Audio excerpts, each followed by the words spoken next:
Welcome back, everyone. This is episode 152 of the Jiu-Jitsu Dummies podcast.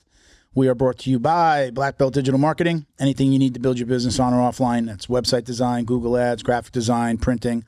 We can absolutely help. Check us out at Black Belt Digital Marketing on Instagram or our website, bbdigitalmarketing.com. Request a free review of your online presence today. We are local marketing experts. So I had a question for you. Shoot. Is it black belt because it's for martial arts schools, or is it black belt because, damn it, you're the best? Yes. Both. So to be honest, right, I might have been a purple belt when I started it, just getting to brown. So what I used to say when I named the company, we just hit 3 years in October. So I would say I'm a brown belt in jiu-jitsu, but I'm a black belt in marketing, and I had to do this. Yeah. Usually I was on. I'd go like this as just as a joke. So I never intended for it to just be anything related to just martial arts academies, but I do have martial arts academies clients. So clothing lines, athletic facilities, gyms, branding, doesn't matter. You do all of it? We could do anything, but we truly are like local marketing experts. Mm-hmm. So I'll help anybody with anything and we can make it work. But where we thrive is a business needs business in the community. Doctor, dentist, attorney, MMA academy, pressure washing. I got a guy that we're talking to, Leo Optics. Okay. He's got a pressure washing company. He's like, Milt, I watched the last podcast. I heard you talking about local marketing. He's like, could you help me? I was like, yeah. So we're doing our thing. We run a scan. We kind of see where all the bodies are buried, kind of figure out what he needs, what he's doing, what he's not doing. Mm-hmm. And we tell him how we would fix it. Oh, that's awesome. And the cost, and give him a program, usually like a monthly cost, and just pay us monthly. And, we don't need you to tell us to do anything. We're going to tell you what we're going to do. Beautiful. So it's listings, social media, build out your Google business profile, build out voice search. Right? Do you work with OnlyFans models? No. Well, so we're not good at. I don't do building a person as the brand. That's not local, because then that's more like everywhere, and then that's difficult. You probably need somebody like Bo with you doing like what you've been doing. Like I shouted, I was talking to you before about the videos that you were putting out with like some of the basic moves and how you transition through them. That I really like that. Like that's building you as the brand. Mm-hmm. Yeah, not really for us. Nobody could. What it really costs to do that, crazy. Nobody's going to pay it. Nobody's going to pay it. That's why it's usually like somebody's wife, the girlfriend, the husband taking the video, right? Mm-hmm. Or just go out there with a tripod, put it down, and then you do your thing in front of it. So that stuff is hard. But doctor, dentist, lawyers, any type of home services is ideal. Like painter, roofer, electrician, because there is like an extra Google product that we can use for those. Professional services as well. Something called local service ads. So it's like paid phone calls from Google. They don't have it for martial arts academies yet. So that when we can launch that element as well, along with Google ads and then local SEO, it's a winner. Awesome. Every time. I got plumbers, I got dentists on those programs. Dentists it's like $100 per call. But think about what a dentist can get back if he books one call. That's true. You get the family, you get, mom calls, you get the kids, you get the husband, right? Then they come in twice per year, right, for the cleanings. Little Johnny chipped his tooth. Now he's back, right? And what they can bill the insurance, and they cite like a 50% closing ratio on those leads. Google itself. And I do see it too. That's you get 10 calls, you're booking 5 of them. If you're a dentist, you get 5. You spend $1,000 and get 5 new clients. Yeah. And then that's not just the person, but the family. Yeah. It's big. That's good stuff. Yeah, man. Thank you for asking. My name is Milton Campus. I'm a black belt training out of South Florida. We got Christian behind the camera. Hey. Bo. So don't get. Hey, calm down. Calm down, bro. Too excited. Did Bo bring enough rugby for everybody? Do I have to wait for Bo? No, I said we got Christian behind the camera. Hey. I am a little. Oh, that's why. No, okay. Hey. Have you been smoking the marijuana? There's an officer in the room, sir. Did. We got Bo on the other side doing he's taking some video for social media today. Of marijuana a little bit. Why does it smell like pine cones in here? Hey, he's got a card. He's got it's Florida. He's got a medical card. Yeah. I'm out of state anyway, so I can't do nothing. They don't know that. right. It's going to be a long one, Christian. Sorry. We got Ben Stark joining us again. Coach Ben Stark joining us again, owner of ATT Palm Beach Gardens. And welcome John Thompson, Chicago sir. PD. Yes. Correct? Yes. We're going to bring you like officially in a second. Let me do Sure. some of these reads, but go ahead and interrupt and make jokes like my friend Ben over here. So Absolutely. I just wanted marketing Do your information. thing. Do your thing. no, I love it. It's more fun for me. Before we do all of our shout outs, I want to mention Richard Bresler again. We're actually going to have where's the book? So last time we shouted out Richard Bresler. He's in the fight for his life. He's in the hospital right now. For those of you who thank you. For those of you who don't know who Richard Bresler is, he's been on the podcast a few times. Search Jiu-Jitsu Dummies, Richard Bresler. Christian, are you going like this? Because Christian was our producer, actually was the producer on the audio. Yeah, I did the whole audiobook. Shout out Scott Burr. He's credited right there. Yeah. He Did you work narrated the whole with thing. Did you work with Scott? Were he's a you in the black same? belt. You did it online or? No, he was in Ohio. He lives shit. like 10 minutes from where I live. In the Okay, same town. well, you're going to see him And, next week because he's on the podcast next Scott? week. Yeah, Scott's coming on next week. No way. Yeah, That's super cool. In person? No, it's going to be Zoom. okay. So, so the whole story is right. Richard Bresler was Rorion Gracie's first official student, Okay. first blue belt, and he's also the guy that's credited with lending Rorion the money to buy the UFC. UFC, the start Right. of it, So yeah. like he helped in the beginning. He was there in the beginning.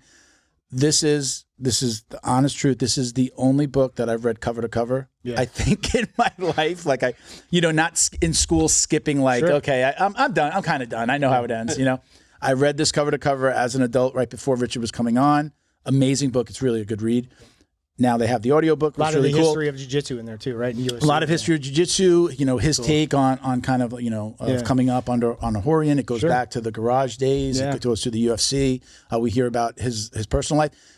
When I finished this book, I said to Richard, I want more. There's more here. I know there's more story here, or maybe some things that you didn't really dive into. I'd love to see a second book. Scott Burr is going to be on next week, is the co-author. And, Richard is very sick right now. There's a GoFundMe. We have it linked in the description. I have it in the link tree on Jiu-Jitsu Dummies. So please, if you can, donate. If you can't donate, please share the link. And let's raise them some money. And again, one of the reasons why I wanted to talk to Scott anyway. One of the reasons we have him on, though, so we can see if we can try to raise a little bit more money. So very cool. Thank you, guys. All right. What else do we have? So let's talk about Academy Safe. AcademySafe.org is going to be launching. This is Friday. We're launching officially November 4th. So by the time this comes out, we'll have been launched for a couple of days. Still working out some of the bugs with, I can say it now, the back end of our website. Did I say it on the last episode that it's run by NBC Sports Engine? It's NBC Universal's Sports Engine. Yeah, you know. So we literally have the Peacock on the website, which I think is so cool. I went to give him the link, but we're actually really launching it right now. So the old link, the staging link isn't working. So I was going to give it to Kristen to show. But we're literally launching it right now and pointing the Academy Safe domain, academysafe.org at the real site now. Everything is working. We're working out a few bugs on the flow of signing up. We're just about there.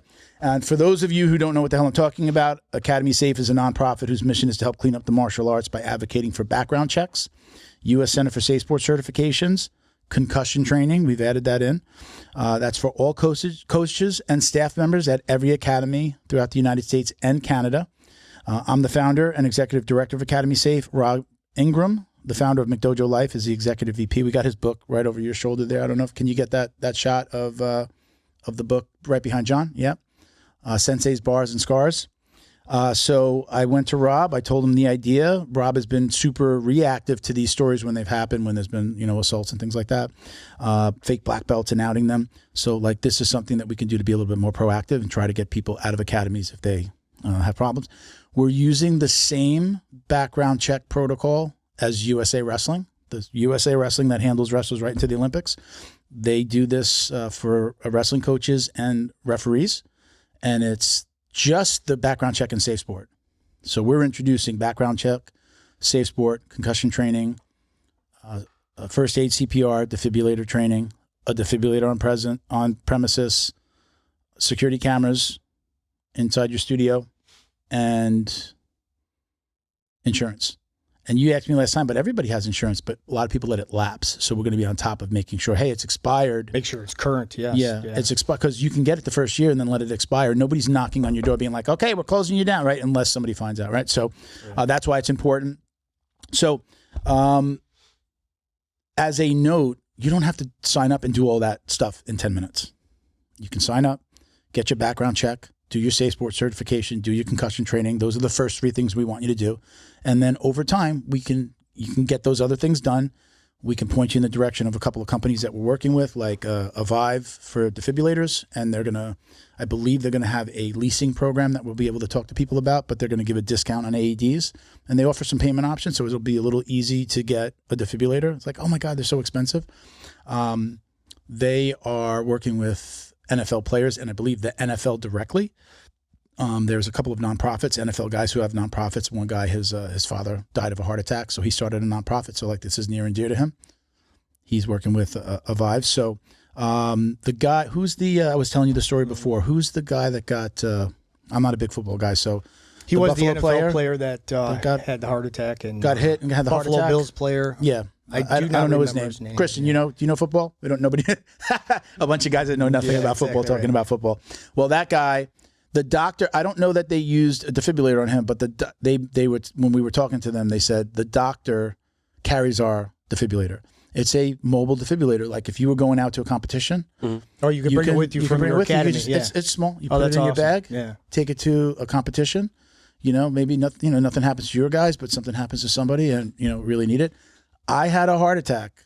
So this is something that I think is important. Yeah. And what I've learned is, even when I've been in places that have the defibrillator, nobody knows how to use it. Yeah, that's true. They're not. You have it, it's all show. Yeah. It's all show. It could be nobody's monitoring it and nobody knows how to use it. Right. So this defibrillator with the Vive is basically it's latest and greatest. There's an app. It'll tell you, send you an alert when it needs to be recharged.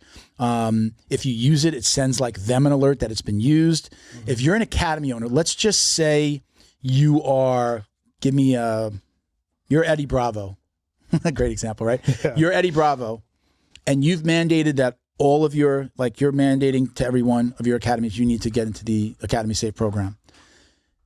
If he wanted to, and then he mandates that everybody has to have a defibrillator, he could monitor every one of his academies in his app and see who's got the defibrillator charged, who's used it, where they are. Yeah, it keeps all that all data. in an app. So from a franchise perspective where there needs to be some type of control maybe or monitoring, you'd be able to do that. So it's an amazing company, amazing product. So I don't want to just focus on that. We want to make Academy safer. And I think we're not asking anybody to do anything. I think that's not the norm. No. That they're not supposed to be doing already. Right. You're supposed to have a defibrillator. Yeah. You should have first aid and CPR certification. You could totally eat that on air. I don't go to town. And the background checks for the instructors. A lot of these things. Yeah. Cheers. You want to sip of my coffee with that? No. What is that? Arugula? Hit it, brother. You don't have to hide it. You're hungry. Good. Eat it. Chomp down. Go ahead, John. I'm sorry. But yeah, the Academy Safe, it's a great idea. And then, it's good for the consumer too, the jiu-jitsu consumer that doesn't, actually know, who is who and understands, who they're training with. A lot of, if you're in the jiu-jitsu community, you understand this is, Eddie Bravo, I'm going to train with him at 10th Planet. But, there's a lot of smaller gyms, a lot of other places, and it just kind of sets, raises that bar a little bit for these martial arts academies. And you're, going in with your family and you're going to be in a safe environment. I think everything I listed there are things that you have to do already. Like you said, the business insurance. Well, I got to do that anyway, right? I got to do that again. No? But now somebody kind of keeping an eye on that for the consumer, for the parent. Yes, they have, we're going to remind them hey, this needs to be renewed in a month.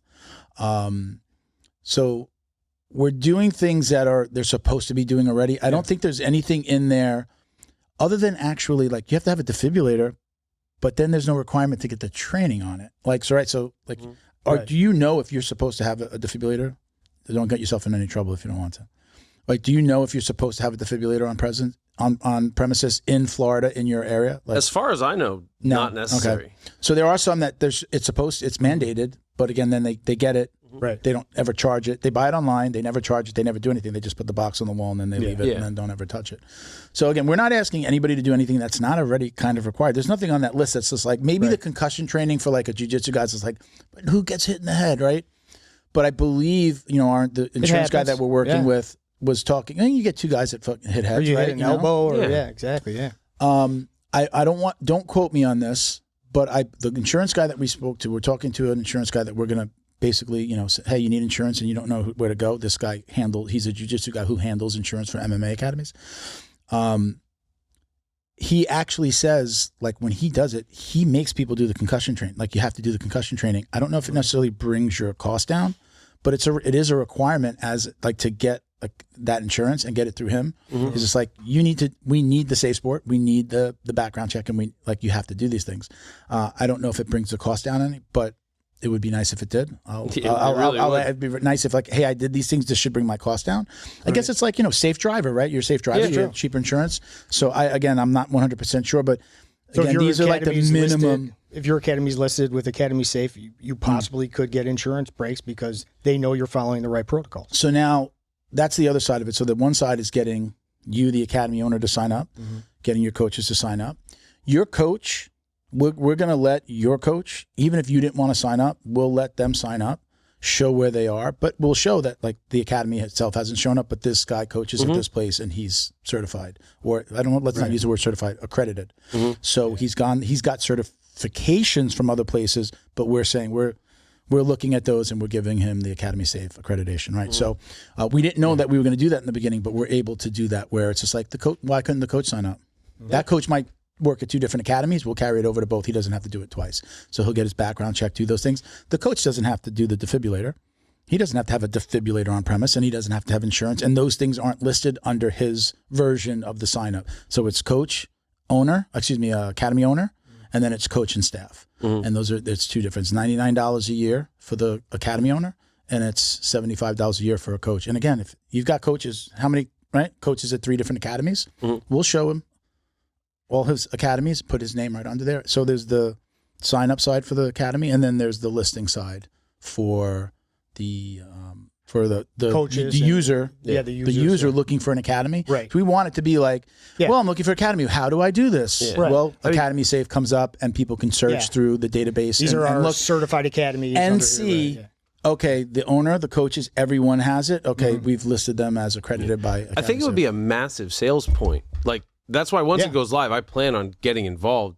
At the very least, you have a parent who comes in and you're like, it's part of your sale almost. Yeah. We are...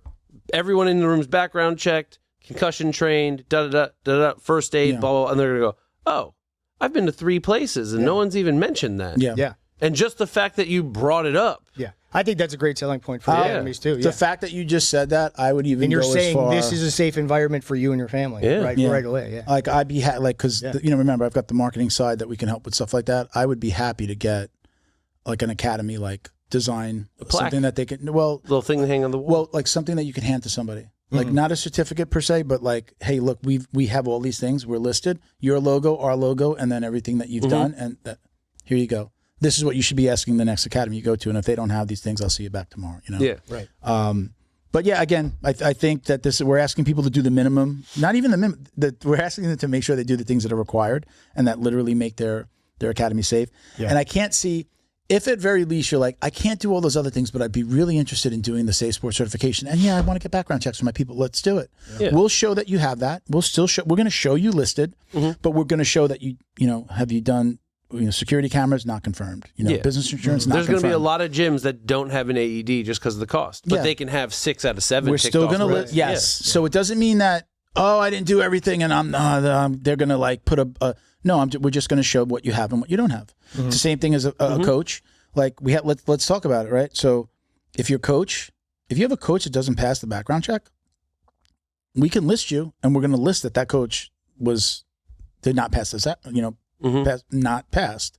So we're going to show that. So they're still going to be listed. Not passed like any criminal history, or like are we looking for specifically SA, violent crime, stuff like that? So we're going with, again, USA Wrestling. We're doing the same thing that they're doing as they go right there. That's the organization that takes athletes to the Olympics. The main thing is any felony. Yeah. Any felony. Doesn't list, it's any felony. And then everything else is essay related. Okay. Everything else is related to pretty reasonable. Essay related. It's a good standard, and violence towards domestic violence. Domestic situation, because a lot of domestic situations are misdemeanors. So I've got a lot of them are. I've got to talk. I do like certain things. I talk to our attorney about. There's no reason why we shouldn't be able to put it online. But I can actually I have the document that Sports Engine gave me. Remember, Sports Engine purchased NCSI, which is the organization that USA Wrestling is running off of. So we're using the same parameters, and it's really cool. Like look, we're able to say we're partnered with NBC Universal's Sports Engine, which I think is just, it's amazing. We're the first martial arts related company on this platform, which I just think is really cool. Awesome. So, hopefully, the goal here is to be, some type of, I want to say the goal is to become a governing body with, martial arts academies. I do, when I'm thinking out loud, it's going to be a little hard to probably get some disciplines like karate, taekwondo. They have organizations, but they're not doing this. And maybe they adopt it. Great. Right. But jiu-jitsu doesn't have anything, and IBJJF isn't doing anything like this. But was it you that said, we were kind of talking and spitballing about IBJJF, and I don't know if it was you or somebody else said, if IBJJF made this a requirement, they'd lose half their members. I did not say that, but I agree with it. They would literally use that. And that's fine. I get it. I mean, that's a different beast. But I think IBJJF has to get a certification in your black belt. You just did it, right? You just did it. You said but I'm not done with the certification process yet because I just got my black belt. So I did. So I renewed with them. I can compete as a black belt in IBJJF. But the certification process is you got to be CPR certified and AED certified, and then it's background check, and then you take the rules seminar. Okay. So I could put, black belt on but if I put certified IBJJF black belt, that's different. And you have to go through these steps, and there is a cost to that. And I'm planning on going through that process. It's just been, I just got my black belt. So for something like that, right, that's like competition, because you're doing that now, is it like you have your black belt and you're also saying, I am going to coach? Or no, if you're going to be a black belt in our organization, you have to do these things? Andre and Hanette, they would rather I get IBJJF certified. They don't force me to, but they'd like me to, even though they wouldn't. I don't think make a big deal out of it. But I think Andre is big in the IBJJF. He's been a referee and part of it for a long time. But so I think they like that certification too. And, and it does, even if you don't compete, and I might not even compete as a black belt, who knows? But I think at least people know when it says certified IBJJF, they know that it's kind of like the gold standard. Okay, he did get his black belt. It was checked out. Yeah. He got it from a legit person, and he's background checked, and he knows the rules. So we're actually doing the belt and lineage check. So like if you sign up, you can upload your card. Says, where did I get my black belt? And then it asks for the name, phone, and email of the person that gave you. And that's what IBJJF does. Yeah. So I am a black belt under IBJJF right now because Andre certified me, and through that. But it's I'm not certified IBJJF black belt yet until I finish the process. So there is a small thing, but I don't know if they have anything. So they do for individual black belts, but I don't know if they have anything for actual academies. Under their flag. That I don't know. And that's where we're coming in with the academy side of it. So like you don't need your black belt, right? You can be a brown belt and own an academy, right? So it's like we're not worried about the black belt necessarily side. We want to know who gave you a black belt. Again, that's a huge part of what Rob from McDojo has been doing for so long, is just like outing people that just like, we've all seen the video of like the guy giving himself his own promotion. Yes. Like, it's time for me to get my black, like nobody's coming from his in wife. Doing that. Right. Have you seen those? Yeah, I've seen it. Yeah. I've seen that they existed. I'm too empathetic. I get embarrassed for other people, so I see that and then I just blush and stop watching. Yeah. Do you have somebody that, because I mean you're doing mostly? Are you throwing on the gi at all? Yeah. Do you have somebody who's your? Yeah, my coach that gave me my original black belt, Ricardo Laborio, has been my professor. Yeah. Oh yeah. Yeah. I'd love to have him on the show. He's in Orlando. But most people in the jiu-jitsu community, when you say I got my black belt from someone, they know. Yeah. But not a lot of people know that. Yeah. You know, they don't know who these people are. And I think jiu-jitsu has grown so much. And like you talked about the history where they were starting in the garage. And I remember I talked to Chad Lyman about, you know, he started in Portland, and he said the highest rank in Portland was a blue belt. You know, it was like Hickson Gracie was the black belt, and there was a couple other black belts, but it was like, there wasn't a lot of black belts in the country. Yeah. You know, even when I started jiu-jitsu, I didn't even think it was really obtainable. I was like, I can't get a black belt. That's I don't think it was widespread until like after 2010. Yes.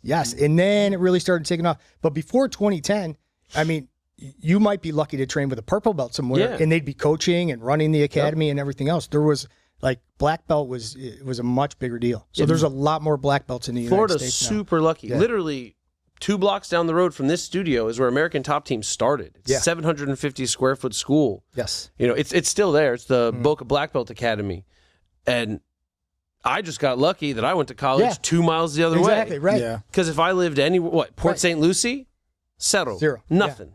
You know? So it was hard to find black belts to train with in this country. And I live in Chicago, which is great. There's black belts everywhere. I've got Andre Terencio, you know, who's been training forever. Hanet Stack, who's a black belt, 7-time, you know, world champion, IBJJF Hall of Fame, you know, ADCC champion, you know, so it's like, and she's 3 blocks from my house. And these are the people I train with. Yeah. But you talk to some other people in the early 2000s, like when UFC was coming up and jiu-jitsu was growing, you know, they would have to travel 50 miles to train with a black belt, or you know, so it's so that just shows how much the sport has grown in the last, you know, 10 to 15 years. Absolutely. You know, you mentioned Laborio. We interviewed Zizinho. Do you know who Zizinho is? It's like I don't know if it's like officially like Shane his godson Rivera. or it's is that his name? I don't know Zizinho. I follow. He's a 10th Planet guy now. Yep. He does. Do you know him? Yeah. I've known Shane for 15 years, if not more. I mean, I think I knew Shane kind of from like the hardcore punk rock scene before I really knew him from jiu-jitsu. Really? Yeah, I'm coming across people that years go by and I'm like, did you drink? Shane was a straight edge kid, so he just came from the shows. Yeah. But like, it's happened more than a few times. So just like it's like just a small world. So I interviewed him. He was gonna try to bring Laborio down. I think we talked to him. I've extended an invitation just like on Instagram one time. He's like, yeah, I'll let you know when I'm down. You know, kind of one of those. So my stepdaughter goes to UCF. He has the UCF program, right? So the other day, this isn't necessarily just a Laborio thing, but I guess like you could take a class. So my stepdaughter's boyfriend is taking a class. He's in the class. And this is right around the hurricane, like Hurricane Milton's barreling down on them, right? So some kid said, somebody said something about the hurricane, and a kid goes, yeah, I used to train with a guy named Milton down in Coral Springs. And he's just like, what? You know, how many Miltons are there training in Coral Springs, you know? And he's just like, what? And he's like, yeah. The boyfriend starts talking to this kid. He's like, yeah, podcast, this and that, jiu-jitsu. He's like, holy shit, that's my girlfriend's stepdad. Small world, but they're taking that. Because there's the class, and then there's like, I guess like the intramurals. I don't know if he does. Is he teaching the class? I think he teaches everything. Because these guys are like taking a class now. There's a class. Yeah, it's an accredited course. Yeah. Oh wow. Yeah. Like, man, I took yoga. I took Tai Chi in college. Yeah. Hey, you got to get your 2 credit elective. Yeah. I mean, I have a dual bachelor's, and I still had elective credits to burn. Yeah. So I took jogging. I took a 2 credit jogging class. What college is that? FAU. Yeah. Oh, and I took a 2 credit running class, right?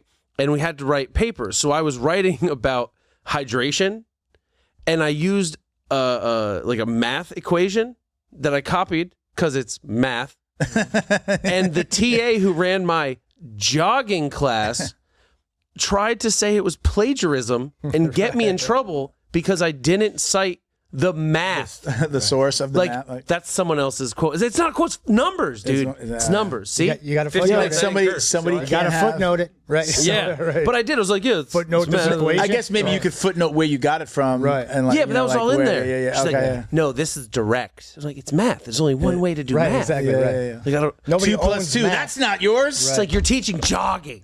Stop it. Nobody owns math. You realize that we're taking this for why we're taking this course. Right? Yeah. Yeah, let me get to a couple of these other shout outs. We're still on the ads, guys. Yeah, so we we finish up with Academy Safe. So check out academysafe.org. As of the airing of this, we're official and we're out there. And if you have any problems signing up or anything like that, just reach out. There's a phone number and an email right there on the site. I'm going to be the guy picking up the phone, and I'll walk you through how to get signed up. Is it a cell phone? Can you text it? You can text it. Why? You know what you guys got to do. No, wait. Don't flood me with bad texts. Funny enough, I have to do something with that. Like, there's a new verification on that phone number of to the platform. Like, to continue to be able to text back, I have to do this whole certification now that was never there. Oof. I just got the email in the car right up. I've done it for clients, and it's such a pain in the ass. I'm like, I'm just not even going to do it. So you could text me. I'm going to have to call you back. So thank you to our friends over at Flow and Roll. Hands down, the best custom gi and no-gi gear in the business. Visit them on Instagram at Flow and Roll. It's flow_n_roll. Check out their custom designs they've created for academies and competitors across the country. Visit their website, flowandroll.com, and get 20% off with code JJD. Right. So if you're a gym owner and you want to learn about their pre-order program, which makes it real easy for you to stock up, reach out at flowandroll@gmail.com. Or you can go to their website and fill out the form right there on the homepage. Again, it's flowandroll.com. Let me see something. I got some gifts. I'm going to do gifts early. Not you. Wow. You got shit already. But it's the holiday season. What size are you? I'm thinking large, right? 7.5. I might not have a... So that's... Do you like a long sleeve rash? Do you like long sleeve rash guards? Absolutely, yes. Okay, so this is a... We're going to do Layout Optics as well. Nice. This is an XL, but they run a little small. Yeah. I can make that happen. Here you go. Layout Optics. Oh, fantastic. Right here. Woohoo. Thank you very much. Awesome. There you go. All right. We did a custom rash guard with... Very nice. Oh, here's a large. This is the rash guard we did with... I did bring 2 hats. Oh, nice. If you want to fight him for one. No, sweet. You can't. No, I thought those were for... I have a very awkwardly shaped head. I'm not a hat person. Didn't even I think notice. they're adjustable. Oh, really? Did not notice. Way to lie to your friends. Unbelievable. So this is the Peace Love Jiu-Jitsu rash guard that we did. We have the shorts too. I ran out of shorts, but it was... oh, no, that's cool. Yeah. So it actually, I said I had a heart attack before. That was kind of why we did the heart. Nice. Right. You got that's an actual shaka there with the hands doing a shaka. That's sharp. Yeah, I like that. So this is that's a large. They're more like kind of... It's more a solid than any other. It's very well made. Good It's quality really stuff. true to size too. Yeah. Like if you wear an XLT, you could wear the XL like rash guard.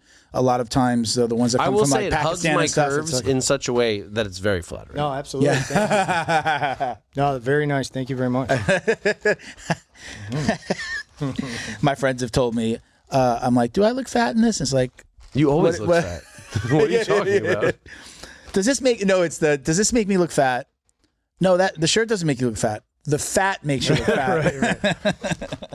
Have you had anyone wear a rash guard on your podcast, like John Danaher? No, I haven't. We haven't had a John Danaher. Oh, we can have a first. Dude, I'm gonna get something a size too small, and I'll see you in a week. Yes. But you got to get a fanny pack too, though. I have. There you go. This is also a Flow and Roll. We absolutely not all like if you order from our shop, it's not from Flow and Roll, but we do these for guests, so it's a Flow and Roll t-shirt. Some great as well. merch. That's Thank a you large. very much. Oh, you know what? I always forget to do this at the end, and then we don't ever get it on air. Yeah. So check them out again, flowandroll.com. Then we have Layout Optics. I gave you the Layout Optics. I love these are the bamboo sunglasses. Love them, right?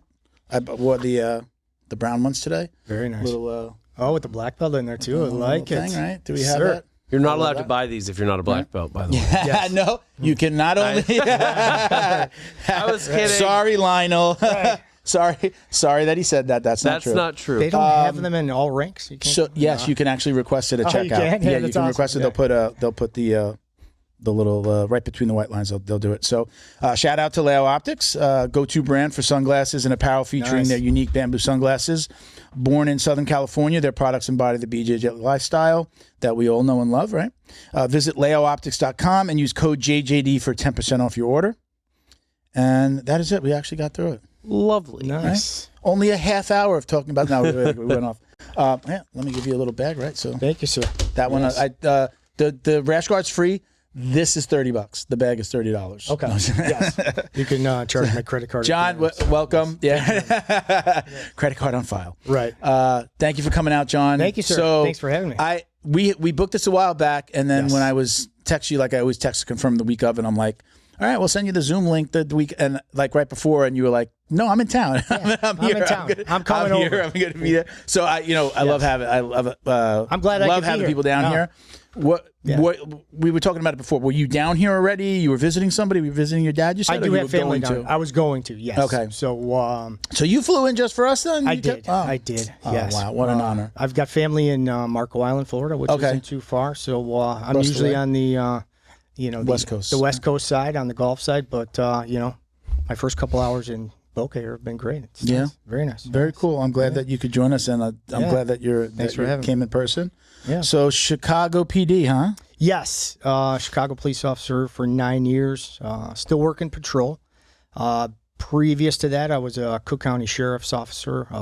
So you've been Corrections. Okay. Worked in the jail at the Cook County Jail for 4 years. Okay. So Must have been a lot of fun. Oh yeah, I've got some stories, and we can talk a little about that. And I'm not here representing my department. I'm just Oh, then what are you doing here? right, exactly. No, I'm just a beat cop that trains jiu-jitsu, and my main goal is to help officers get on the mats and introduce them to jiu-jitsu, and that's kind of how this started. And it's kind of taken off from there, and it just keeps growing. I started this podcast because I'm like, what a great way to reach out to other people in the industry and talk jiu-jitsu, because jiu-jitsu people like to talk about jiu-jitsu. That's what we do. Yeah, a little bit. After class, you've got to kick guys out of here while you're cleaning the mats, probably, and like, get out, quit talking about jiu-jitsu and go do something. But so that's how it started, and it really started, the Instagram and the podcast stuff with Annette Stack. So shout out to my professor, Annette Stack. But she said, you've been doing this a long time. I think I had just gotten my brown belt. I had been training a lot of law enforcement stuff with Andre Terencio, a lot of private lessons. And she goes, you're kind of building these skills, and you're kind of creating this niche, and you really should put it out there and, try and get some other officers involved in jiu-jitsu. You're doing good stuff, and it's positive. And I was like, that sounds like a really good idea. But, So let's go right now. Let's start right now. Yes. Unlock the power of your online presence with Black Belt Digital Marketing. Their reputation management program ensures your Google business profile is seen by more potential customers. Black Belt Digital Marketing is your full-service digital marketing agency specializing in local SEO and reputation management. Boost your business today. Visit bbdigitalmarketing.com. Your success is their priority. Miss your morning routine, BioPro.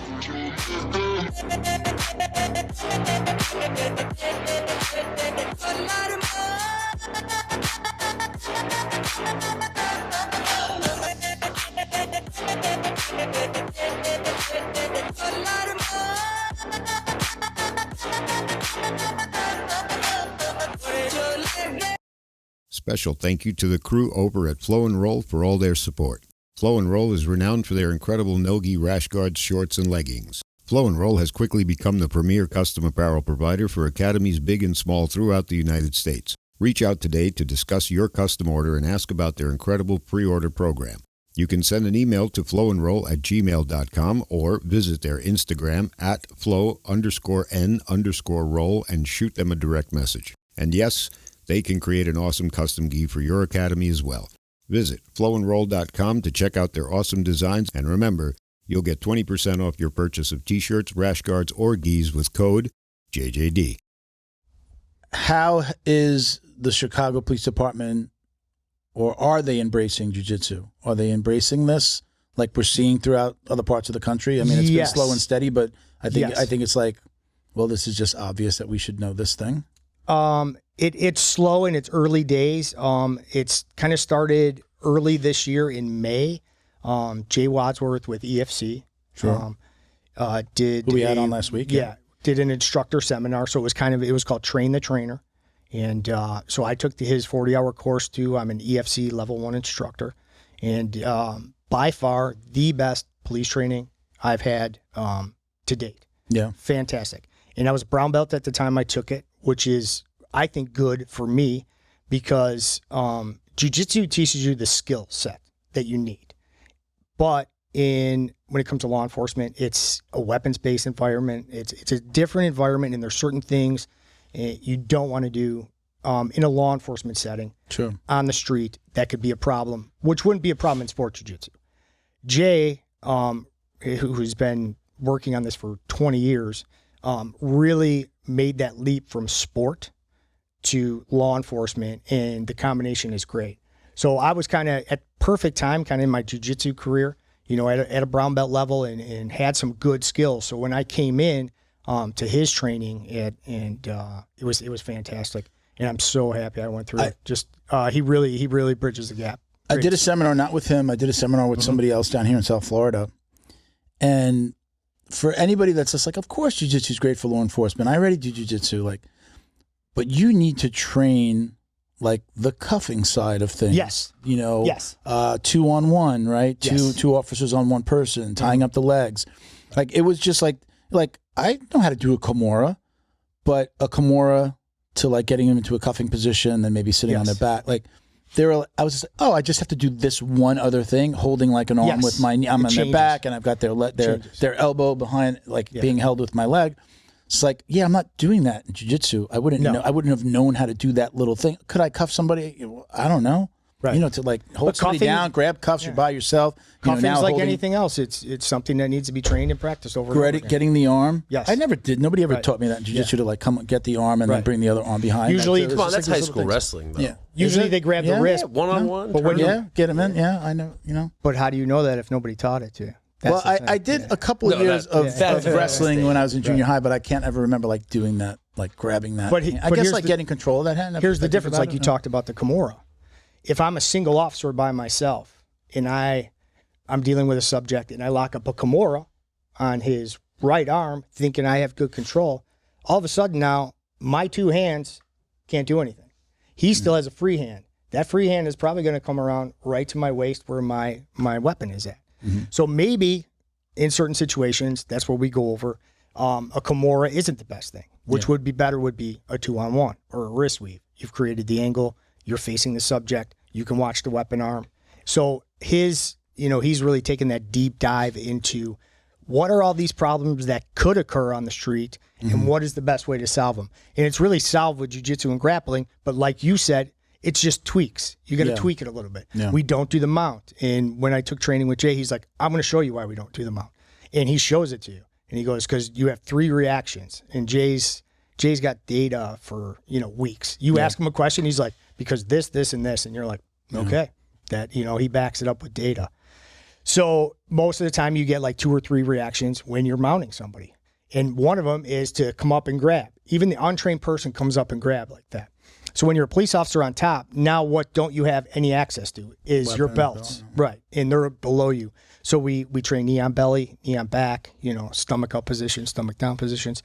So it was just fantastic training for me. And are there any still really stupid rules or regulations in Chicago like they did in New York where can't be on their back, no knee on belly, no no choking? Can you, is that, have they adopted choking, things like that as well? Choking is only, lethal force. We have a lot more restrictions now. It's gotten tighter. I don't think it's gotten like New York, but our rules on use of force are very, very strict. So that's another reason to, as a law enforcement officer, to train jiu-jitsu, to train programs like EFC, because you really can't make mistakes out there. If you do, it's going to be on you, whether you train or not, whether your department trains you or they don't, no matter where that is in the country. So, and that's how I saw it in 2011 when I started in corrections. I wasn't on the street yet, but I was already applied for the Chicago Police Department, and I knew I was going to be on the street. And, I figured I need, a better way to, handle myself on the street. Was there any particular instance that you're like, I was just in a bad, scrap, or I might have got scuffed up a little bit, and you were like, oh shit, I know I'm missing something. Yeah, I had one on moment? Had one at the jail. The subject came out of their handcuffs, cracked me over the head with handcuffs. Yeah. So cut me open, had some staples in my head, cut my ear open, had to glue my ear back, a little bit.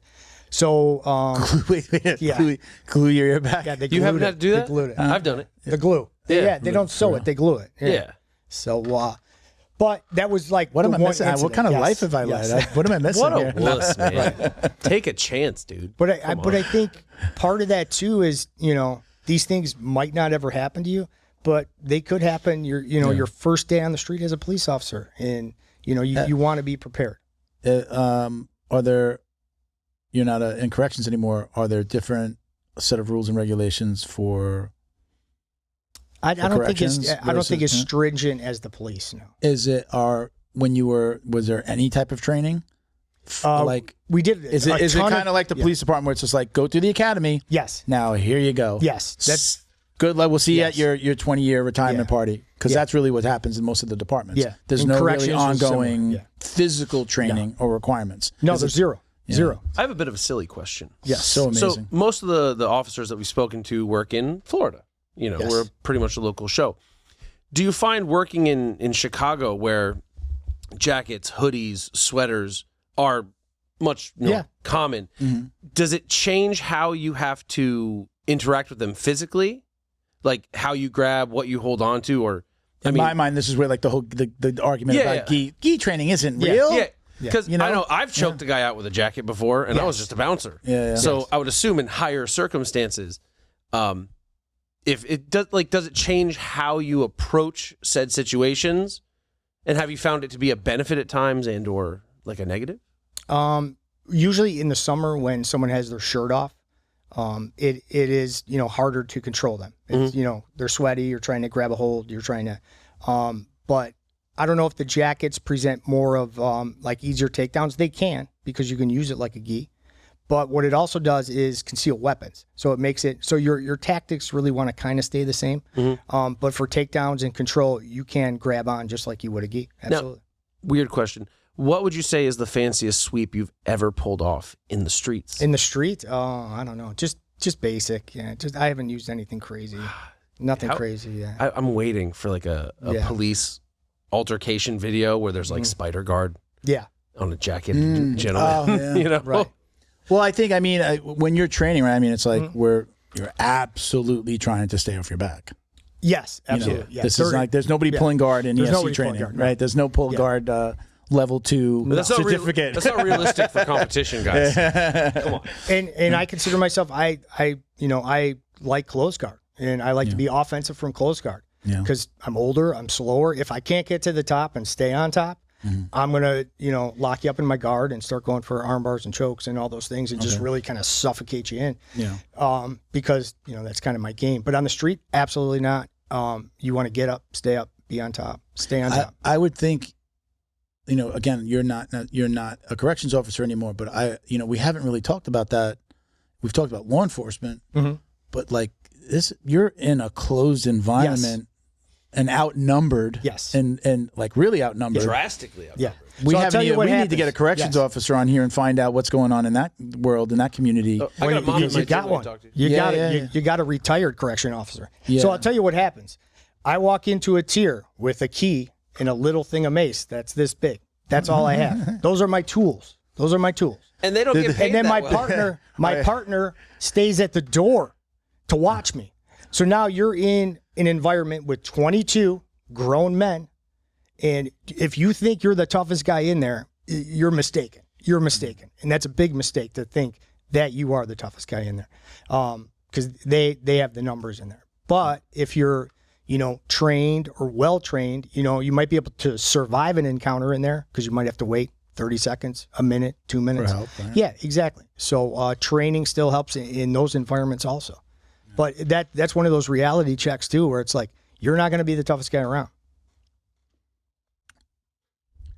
Does the mace, is that when you get somebody that's like literally crazy or going crazy, does it really help? It helps a little bit. Yeah. You see guys get maced and they're just like still coming at you, or tased, and they're just like they still go. Yeah. It's just how you usually deal with those are drugs. discomfort. Is it drug? Yeah, Is it most usually of it's- drug induced that they can get through that. Yeah, and they just keep doing what they're doing, just kind of half blind. Yeah. I thought about this as you said that. I'm like, what are they? A thing of mace this big? I'm like, what is it to throw at them? like throw it at them and what run. happens when you spray it in a closed environment? It's on you too. It's all over you. Officers are going to breathe it. Everybody's going to breathe it. So it's just nobody really likes to use it in a closed environment, if they don't have to. Yeah. So that's kind of what it comes down to. Steven Seagal puts it on his sandwiches. Steven Seagal. He's the baddest man alive. Right. No, that would be a good Chuck Norris joke. If I follow there's at Chuck Norris jokes. Yeah. On Instagram. He plays into those, man. Do you see? He started to play. Well, I guess he's been doing it for a while, but now they're doing it on his Instagram. I think his son got involved and he's taking video. I fought for him back in the day. Did you really? Yeah. And for him, how? What do you mean? He ran the World Combat League. Okay. So the predecessor to the Karate Combat of now. Yeah. They had it was a circle. It was kind of color coded. It wasn't as tall as the one Karate Combat uses, but it's the same basic thing. They did it. I think I fought for him in like 2006. Okay. Back in the day, but when he met the fighters and had the meetings. It had the World Combat League shirt, and the back was Chuck Norris doesn't do push-ups. He pushes the world down. They played on all of it. I love it. It's hilarious. It was great. Yeah. It's hilarious. Yeah, he was cool. Did you see the one where he's, the latest one is him doing curls with like the straight bar and tons of weight. It's fake weight, but he's doing the curls, and then his son comes in. He's like, "Dad, what are you doing?" He's like, "Warming up." Yeah, he's up there in age now. He was a brown belt in like '97. He had the Machados, and I think some of the Gracies on Walker, Texas Ranger in like 97, 98, and he was a brown belt. Yeah, that's crazy. Yeah. In that video, you could just, there's a wall of like gis. It looks like kind of the different disciplines as well, but it's just like a wall of gis, and you see all the belts and everything just on this long wall. Yeah. Badass dude, man. He's like 80. Yeah. It looks good. Yeah. Martial arts keep you young, huh? That's true. Yeah. I'm 48, so. 48? Yeah. So, and I credit a lot of that to. How long have you been in law enforcement now? 13 years. Yeah. Does your time carry over from county? Yeah, I bought my county time, so 13 years total. So 9 years on Chicago PD. So you can, 9 years of patrol. You can still retire. You're not. Yeah, I could do maybe 11 on the Chicago PD. 8 more years. I could have my minimum 20 and 55. Yeah, if I want. So, do they use you in like a training module for the PD, or you're on the beat? Oh, I'm on the beat. Yeah, I'm a patrolman. Yeah. Okay. Yeah, I'm not at the academy or. Do they have like defensive tactics still once presently working, or like once you're on the street, or once you're out of academy, they're no longer doing DTs? No, not no longer. It doesn't. I mean, you might go back for a refresher. That's maybe 4 hours, some handcuffing refresher, but there's nothing annually, really physically. Annually, right? It's not, I mean, it's ridiculous. Yeah. Just like you do with your firearm. What you do. Yeah, the bare You had minimum. a student that came in and trained 4 hours once a year. They ask for fights the most, by the way. Yeah, exactly. Yeah. Hey, that's coach, I'm ready. I think I'm ready. I'm ready. Put me in, coach. I trained twice this month. And it's like anything else. It's the consistency. So if you got a minute, and I'll give you kind of the breakdown of what I think. I could be wrong. This is just the man of the law representing himself. This is just John Thompson's theory on how I think. Because I love how they do this because Joe from our Secret Service guy, he has to do the same thing. Yeah, exactly. Like, this is my representing opinion. the Secret Service. This is my opinion, which is great. Right. As a matter of fact, we send him his graphics before we post anything for Academy Safe. So it's always like being super respectful of. Like you gotta. Yeah. Like we're not selling you you happen to be a Secret Service agent who's working with us, but he does that. I do the same thing. So I know. Hats off, man. Respect for my words. Only speak for myself. It is my personal opinion, but fuck everybody. No. But I have a little bit of experience in this, and I've kind of been doing this a while. So to start, one, you have the academy, right? It's where police officers start. But not only do they need to learn DTs, they need to learn firearms. They need to learn the law.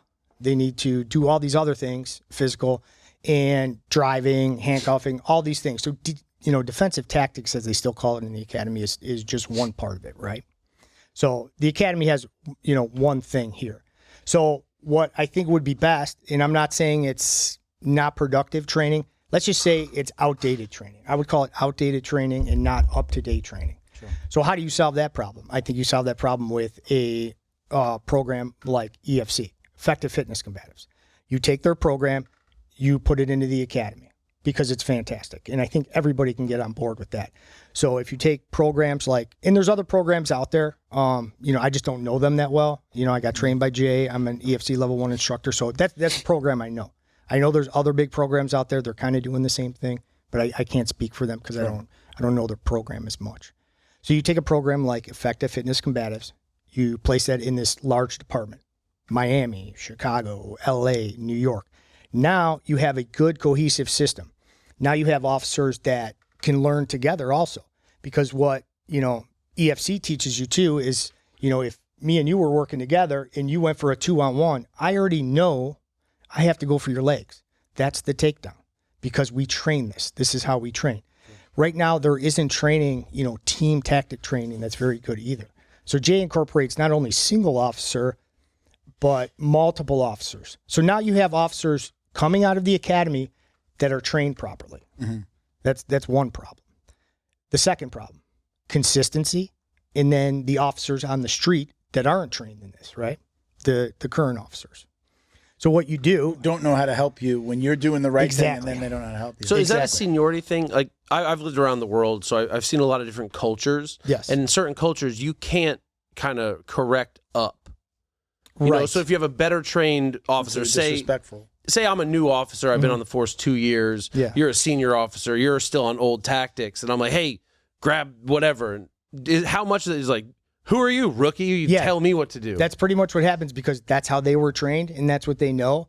And, they pretty much, they're going to stick to that because that's how they were trained. And so that's pretty much kind of the norm. So I want to let you continue what you were saying, but one question I have is when you did the EFC program, was that somewhat sanctioned through the department, or you found that on your own? No, it was.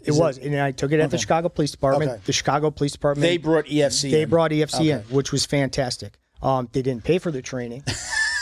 I had to pay for it out of pocket. That was my next question. We really need to do this. Bring your checkbooks. Yes. Yeah. So about 60 officers, and most of them were jiu-jitsu guys. We paid the $1,200 because $1,200. But I'm in the wrong business. Jay, sign me up, man. You need a partner. Do you need another black belt? But I knew that this would probably be the best training I've had in years. Just 40 hours? And it's a 40-hour EFC level 1 instructor. I had to take it. So it's 8 hours a day, 5 days. Yes, and we're on the mats. We're not doing PowerPoint. So we're training. Who's doing the policing while you're doing the thing? No, this was only 60 officers. Okay. Only 60 officers were allowed. Were allowed to take this. Okay, that makes sense. Yes. So you got paid for the time, but they didn't pay for the class. Right, didn't pay for the class. Come on, should PD do better? So, you know that pay covered like 25% of it. So basically, now you have 60 officers that are EFC level 1 instructors. Mm-hmm. So if the police department does implement it, now they have a pool of instructors to start teaching. So I mean, is it like a writing on the wall that this is what's coming? Yes. Was this a test for them? Is this the first time they ever did this with anyone? Yes. So I think it's coming, and it's early days. Do you feel like you personally, you want to be part of this where you would instruct? You literally, I mean, they put you through an instructor course. So does that change? Would you be coming off the street, or would it be like, hey, once a month you come off the street and you're going to teach a class? No, this would be full time off the street. Change your but that's a job right there. But will that happen? I don't know. So here's the second part, because that hasn't been implemented yet, and I think we should be training it immediately. So that's why I started working on Friday nights in my class, bringing law enforcement in, and we're teaching fundamental jiu-jitsu to officers that know zero, and then we're also teaching effective fitness combatives techniques right now. Every Friday night. So these officers can get. So this is at your gym? Brazil 021 Chicago. Yes. Okay. So I know up by me, one of my students is an officer, and on shifts, they get like an hour for, take a dump, go to the gym, go to the range, work on something. Right. It's basically their lunch break. Mm-hmm. Now, 1 hour in a 9-hour day. It depends on the department. Because I was thinking, I think one of the gyms has a jiu-jitsu room at the station. And then they make their own plans. Let's meet up, review. But they have to sacrifice their lunch and such for it. But they're like, hey, we facilitate. We've got mats, kind of thing. Yeah. Right now, the bigger departments don't have that. So that brings me to my second point, which is consistency and continued training. I think the local police departments, after they train them, they're going to have to go to the jiu-jitsu gyms in the community. The ones that want to. Some don't want to. Some don't want to train police. Some don't want anything to do with the police. I get it. That's fine. But there's plenty that would want to be affiliates with someone like EFC, because it's going to bring in more students. It's going to bring in more students doing fundamental jiu-jitsu too. So now you have EFC at this large department. Now you have EFC and these academies around the city too. Now officers can go on their own time and train and also be introduced to fundamental jiu-jitsu also. So it kind of, encompasses the consistency with the new officers trained in it, and it kind of solves the problem of, say an officer has 10 years on, but he wants to go back, he wants to train, but he really doesn't know where to start. Well, if I go to this EFC affiliated gym, I know that's like the proper stuff they're going to be teaching. Yeah. So they can go there and do that. So I think, but also I think the departments need to kind of say, hey, go to these jiu-jitsu gyms and train and encourage that and say, this is good training. You need to go out and seek this out. You think it's just we're seeing it. It's the first time we're talking to somebody from Chicago. We've talked to people from all over the country about this. Yeah. Some in-house, some on Zoom.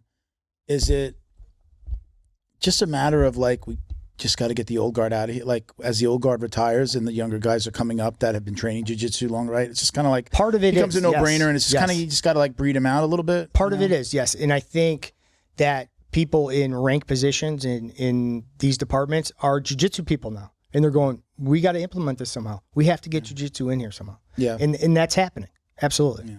And I think there's a lot of people that, the higher ups in these bigger departments, they don't understand jiu-jitsu. Yeah. And they don't know how much it can help the problem. For the uneducated, it's UFC. It's UFC. And they don't get it. Yeah, we can't be doing that and head kick. Like, right. Yeah, no, it's not that. And it's like you have a use of force problem, but you want to do everything else except, change the use of force that we're doing. Yeah. You want to do all these other programs and things, which are fine. You want to make it harder for us. Yeah, they want to restrict, but not teach viable options. Yes, exactly. If you want an officer to have a different outcome, you have to teach them how to do that different outcome. So do you find that this is more of a time demand or a monetary demand? Because, on both fronts, it has to be taken up in your off hours. So, yes.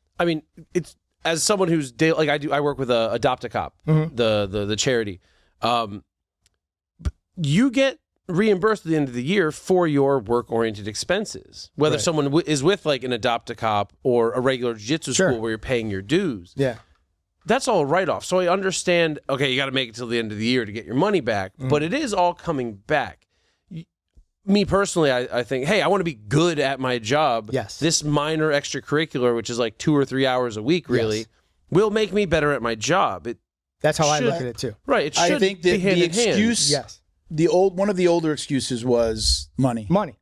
Yes. But I don't have time and I don't have money. Well, from the department standpoint, like we don't have the money to invest in these programs, setting up mats, setting up gyms, giving you extra time off, paying you for that. But you're going to pay the lawsuit for the guy that got killed because somebody couldn't, somebody had to draw their weapon because they couldn't, put the handcuffs on somebody. Or somebody was getting away, whatever. Maybe.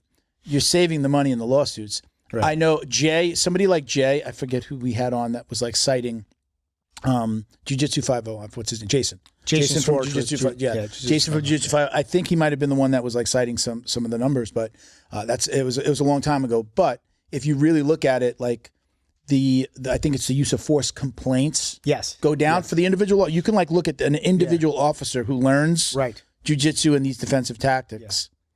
That their complaints go down. The lawsuits go down. And the IOD to officer and subject, I think, goes down too. Those numbers are all there, I call this, and I don't want to say that he didn't have this in his vocabulary before, but I watched the Joe Scargill interview that you did on Man of the Law.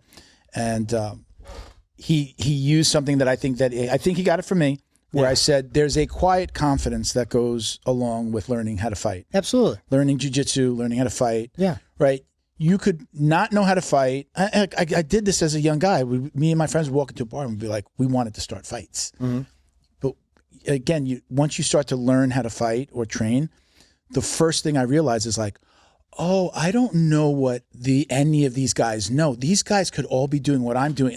And you're you're immediately like, oh shit, I was just training with a freaking accountant who could murder me. And he looks just like that guy over there. That guy. So you immediately realize you don't know what other people know. Yeah. And that calms you down, other than the fact that, like, especially with jiu-jitsu specifically, it humbles you immediately. Yeah. You're like, fuck, man, that fucking that 16-year-old kid just kicked my fucking ass. Right.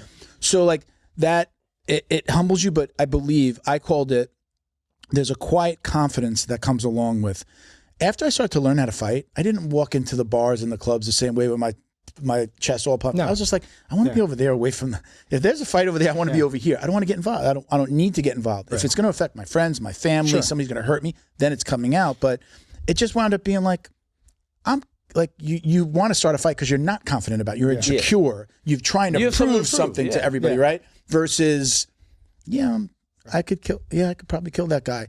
And like and again, sometimes you're trying to impress the people that with you, but my girlfriends, my wives, my whoever that I was with, they know, like, I don't have to impress them. As a matter of fact, they'd be like, don't go over there.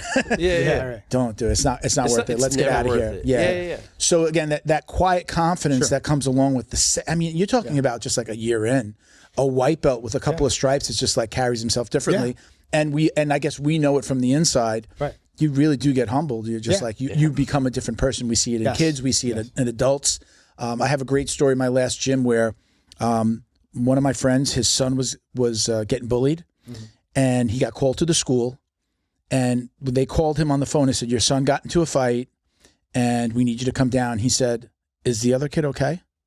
He asked that question because he knew his son knew how to handle himself, and he's just like, they didn't say he was getting bullied. His son tells him later, hey, he's bullying me, and then I defended myself. Is the other kid okay? Is he hurt? And he's like, no, just come in. That kid, that bully, wound up coming to my gym. Wound up training coming to our gym, joining the gym, not because of that, like just randomly came to that gym. So now the bully is at his gym. At his school, They're the best of friends now. That's crazy. Those two guys are best of friends. They hang out like the same crew all the time. It's like an amazing story of going from like that kid was a bully. And it's like he trains, his sister trains, and the dad trains there. And you could see where he gets the toughness from because his dad's tough. But you could see now they're just all friends, and they're just they're the young men now. These guys are all like 18, 19. But I saw them come in. I was there for 7-8 years. So I watched them come up. But I think that's a great story about how it humbles even a kid bully or even an adult bully. But again, quiet confidence that goes along with it is how I think most of us wind up walking around. Other than we love wearing our shirts that say what we do, you know. We're not walking like this and like looking for the fight. You kind of. But imagine it the other way. Imagine you're a police officer and you go into a domestic situation and you don't have that confidence because you don't have the skills. Imagine being in that situation. That's how I looked at it too. Imagine walking in there and go, I have no idea how to handle this situation. If this goes bad, I'm fucked. But so I was kind of getting to that where you're talking about the use of force complaints go down. Because you're also walking into the average situation. Very different. You don't know what to do, and you're coming in like, am I going to draw my gun? What am I going my gun? Am I going to my my taser? Like what am I about to do? Versus walking into that situation like, if this guy swings, I know what to do. Versus the young officer that goes into that situation goes, if this guy swings, I'm drawing my weapon to shoot him. So that quiet confidence even extends to that. And then you immediately enter the situation differently. I'm not a cop, but I know from the conversations that I've had and my dad being an officer, you walk into that situation. You're looking at de-escalation. Totally you're coming into it de-escalate. You're coming into it like, hey, what's going on here, guys? Can I get you versus like, hey, what's going on? You shut up over there. You immediately come into it as a different human being. And I think that immediately de-escalates, and it's just like, okay, this cop isn't coming in here like an asshole. And guess what? If I physically control you properly, I've just de-escalated this. You know what I mean? Because now it hasn't completely blown out of control. Because now I physically controlled you properly. All of a sudden, everything just came down because it was done properly. You know what I mean? Instead of raising the level, going back to Zizinho before, he's at Miami Gardens. He's still down there, right? Last I talked to him, he started older, right? He's got on the force older, but I know that he was telling me like I remember people can look at the episode. He was kind of talking about like showing up at situations where they'd be like, go ahead. Yeah, it's all you. Go ahead. But he also, not only because of his jiu-jitsu, I believe he has like a psychology degree, or he's educated in, I don't know if he's got a doctorate or how far he went. Like human behavior. He's taken I believe he's got a college degree in psychology, something like that, or behavioral psychology, something along those lines. So it was like, or he was even like, not a social worker, maybe like was in social work, I think. I think when I never really asked my friends what they do, it just doesn't come up. But I think it was in like medical equipment supply. So I believe if I remember correct, like he was doing some type of social work before he got on the force. So he's coming into it like, not only am I comfortable going in and talking to somebody that might be like really getting irate, I can talk them down. But again, that quiet confidence that goes along with, I can try to talk them down, but if I don't talk them down, I have some other tools. I have some other tools. How long were you on the I force before you got into training? Or you were training when you joined? No, I had just gotten on the force and then I started training probably within 3 to 6 months. Because when we say force, let's make sure we say, right, not corrections. You're talking about Chicago PD. No, versus correction, or when you say force, you're going back to the correction. I'm going back to corrections. Okay. So in 2011, I started corrections, and right about at the end of 2011, I started. Was that after you got the ear cut off?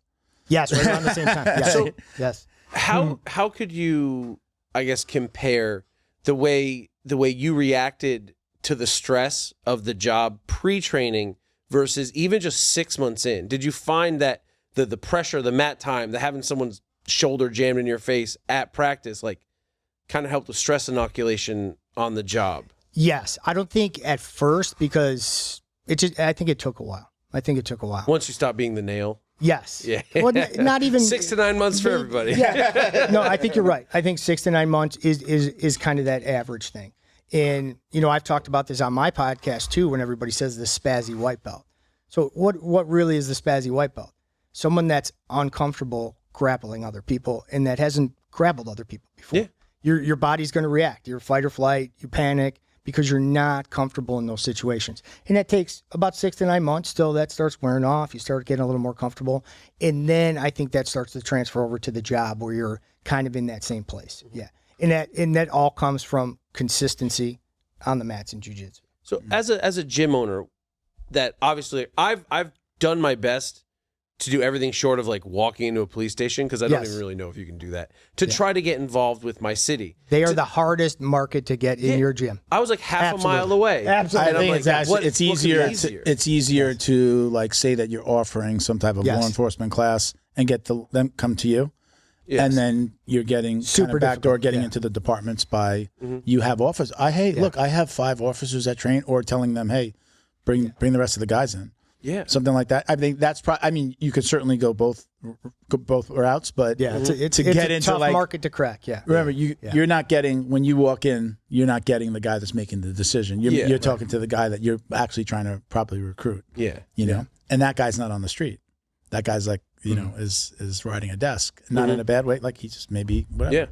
Yeah, my dad was a sergeant at the time, and he rode the desk for a while. You know, he was literally at that front desk when you walked in. There's a sarge behind. Like I remember, it's like this elevated desk. Yeah, exactly. Look down. Yeah. You know, but why more police officers don't train jiu-jitsu at their local jiu-jitsu gym?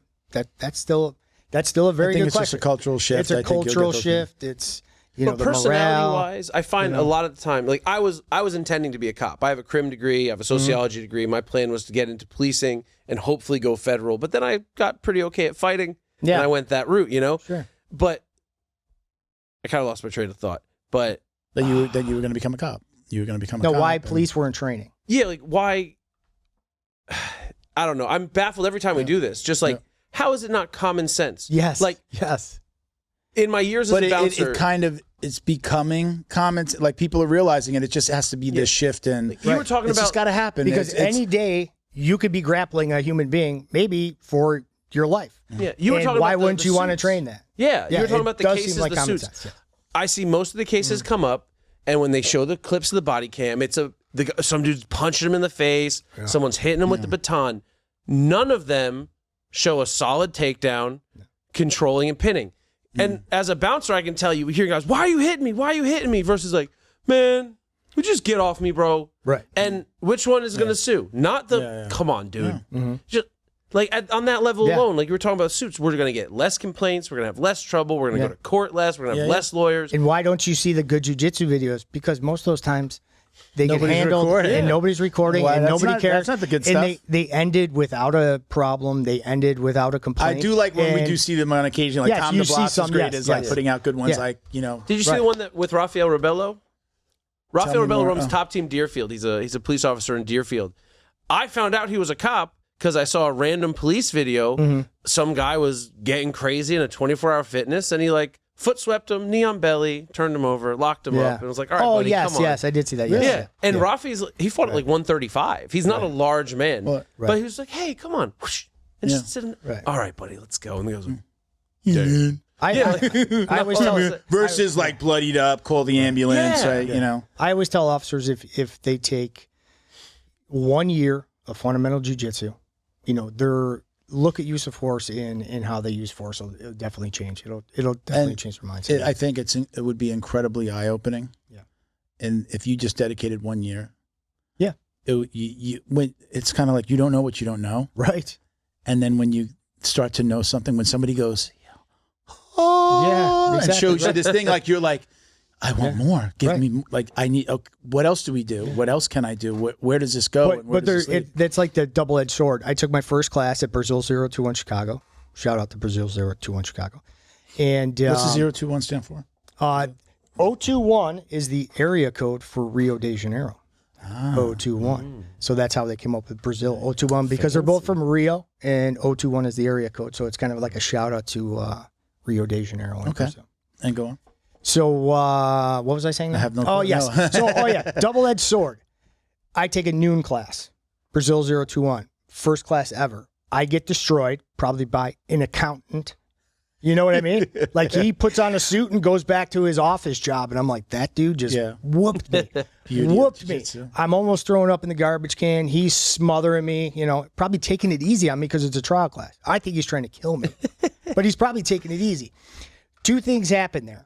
Either the grown man says, I need this because this works. Or fuck this. Or they say, fuck that. My ego just got bruised, and they never, ever come back. You probably had guys come in. That's in every gym. I've seen them in my gym. I don't own a gym, but I've seen it in my gym. That's what I was referencing. I spent a year in Colorado Springs. That's the ego. And I trained a lot of military guys. I had like 5 or 6 special forces guys.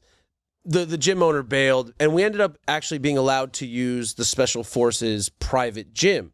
And the only reason we were allowed to use it is because the officers had decommissioned hand-to-hand combat for the people at Fort Carson. And they have this beautiful room. It's 5,000 square feet, Dolomar's floor to ceiling, cage in the middle, dusty. Like, we're sweeping it up. And they're like, this is beautiful. Yeah, like, we can just do this here. Like, this is great. But like, we don't do hand-to-hand combat anymore. You can see the basic of, like, Army combatives, and it was insane. It was 50 people run across the room, and they each got 15 seconds. The instructor's like, I got boxing gloves. I'm going to give you some punches. Your job is to lock your hands around my waist. Not gain control, not isolate the weapon. Just lock your hands around my waist. Just stay there. Yeah. Right. What are you going to do? Right. And they thought it was funny for the big instructor to go with the small people, so they were too small to lock their hands, so he could just keep hitting them. It was this, like, okay. And they're like, great, guys. It was a half hour. Everyone got one turn. And they're like, all right, great, break. They're like, here's your certificate. What? What just happened? Yeah. Like, and the reason being, from what I understood, was the guys up top were like, we have guns, we have weapons, we have computers, we have drones. Yeah. Why bother? Why waste your time? Yeah. Just, we got it, hit the button, let it go. Like, that's like, I mean, it's just like, I mean, you can get into just about anything and say, if you don't know anything about this subject, how can you say it's no good, right? If you've never, a month in a jiu-jitsu academy and then come and talk to me. Do 1 month of training. Yeah. I'm not saying you have to get beat up. We'll put you on the site. Like, just do a month of it and then come and talk to us about whether or not you think this thing should be. I mean, definitely the approach that Jay was talking about last week with how he starts people standing or pinning and not like, hey, here's how we recover guard. Because he was kind of saying like working backwards from like because jiu-jitsu is like, here, this is generally safe for you. This is generally simple to understand. But you guys are coming in going, I should never be on my back. Yes. So we need to focus on me never getting there first or me putting you in a position where I'm on top of you. Right. And later on, once I'm sound, then we can talk about what ifs. Yeah. What Jay does, I'll tell you what Jay does with his reverse engineering. So when you take his class first, you start with basically stomach up problems, which is somebody on their back. They're on their back. Yeah. And then you teach stomach down problems, which is somebody on their stomach. So you need to solve all those problems first, because say I do a 2-on-1 or, a wrist weave and I take you down. But if I don't know how to solve all those problems yet, why are we working on takedowns first?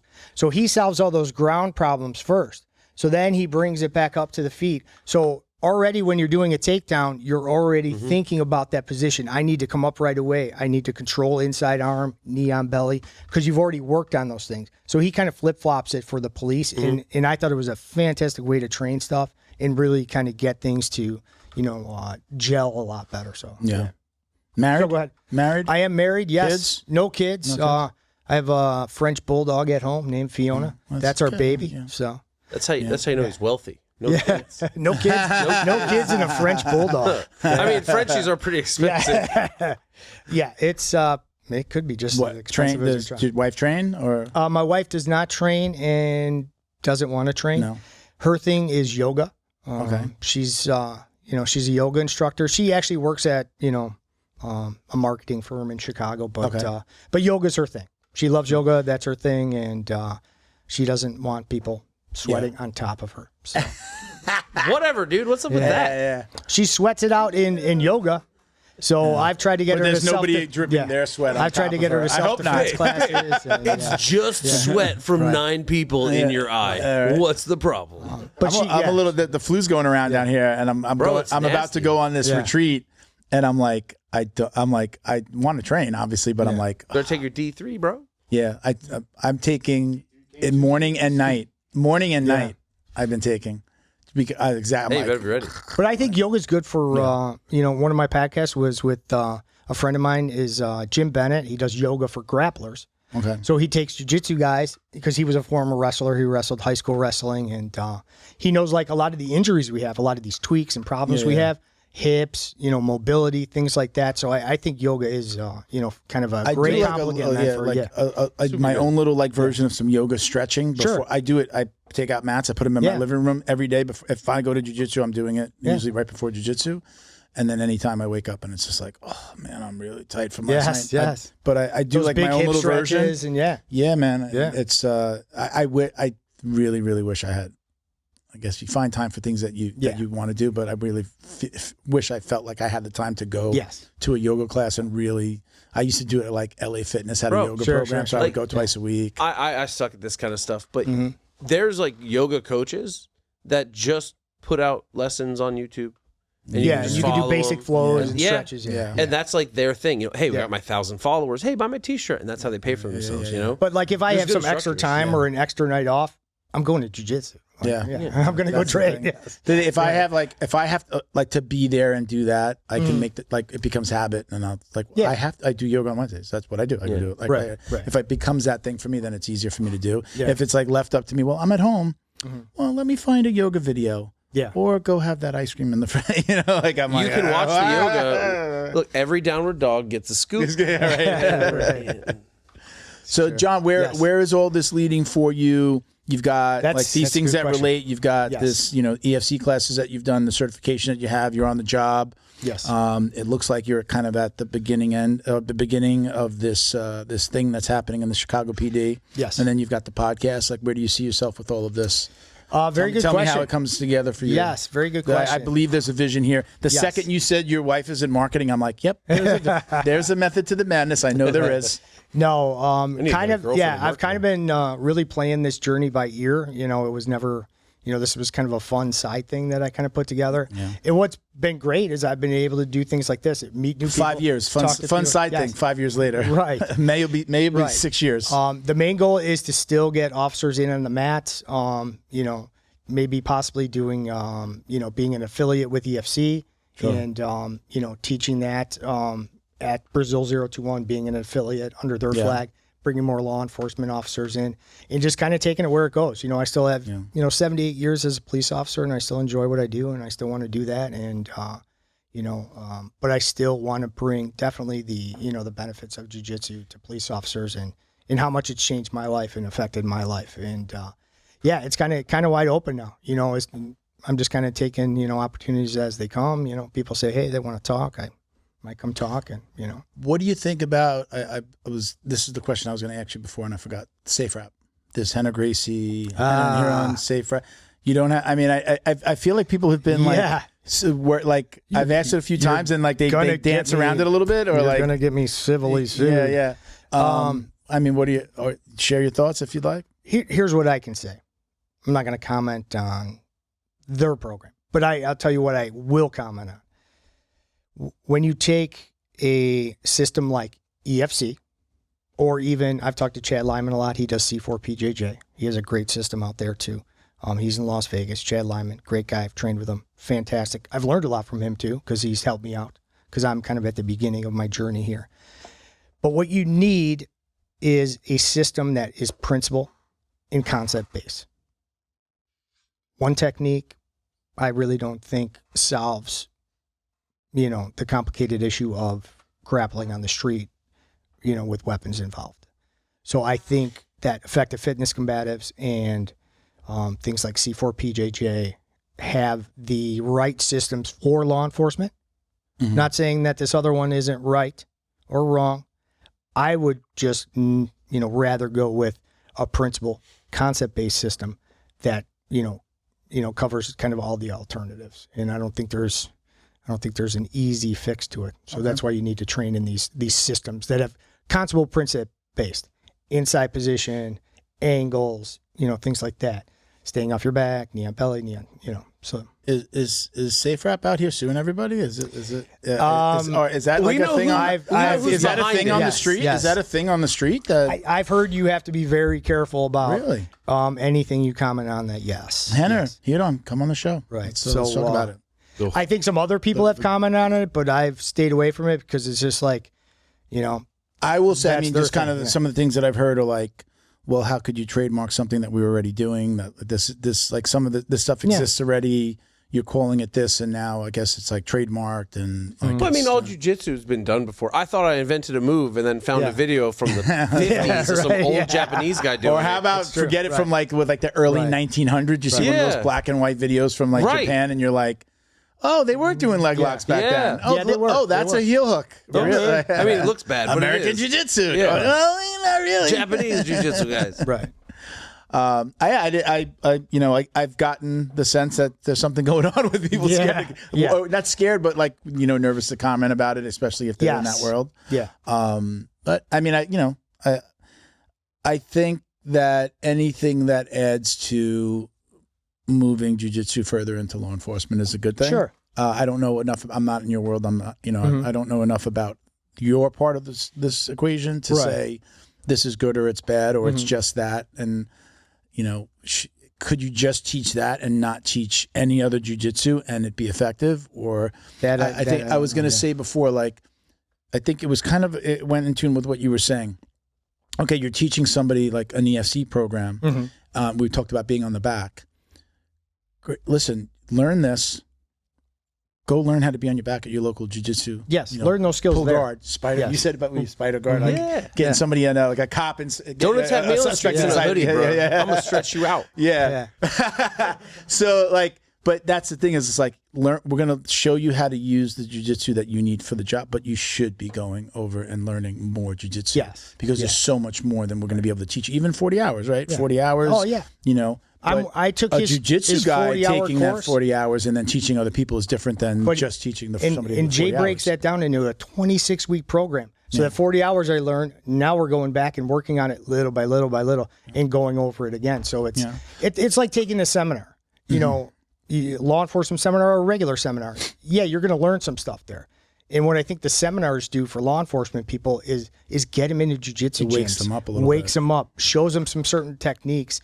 And maybe they won't remember, or they'll remember a little bit and maybe use a little bit of it and, have that concept in their mind.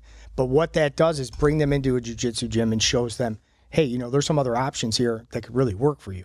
Yeah. And if it gets them into training fundamental jiu-jitsu, the seminar that I went to that was a couple of hours, if I was marketing that or talking to gym owners about like, you should have me in the gym, I would say, look, this is going to be a way to get more people into your gym. Yes. We're going to show them what they're missing. You're going to wind up meeting cops and there was the class that I went to, I think there was what do they call them when like school enforcement, like they just work for the school. They're not a cop, but school resource officer? Resource officers. SROs. There were resource officers there. And it was just like, I think at a point, everyone was just like, holy shit, I didn't know what I didn't know. And like, we're not taught this anywhere else. So I know it was really eye-opening for me. I was just like, man, it's just, I know jiu-jitsu, and it was just these little tiny tweaks of things that I was already doing. Oh, this is how you cuff somebody. Right. It was just like a short jump to learning that as a jiu-jitsu practitioner. So I think that those smaller seminars, I know somebody that does it, BJJ Cops up in Jacksonville. Brennan de Oliveira. Yeah. I know, that's the course I took he came down here to South Florida. I took a course with Brennan also myself. Yeah. I know Brennan. He's like, that course it's almost like when you see a video online, it says like, this is not meant to be like a complete like online tutorial or.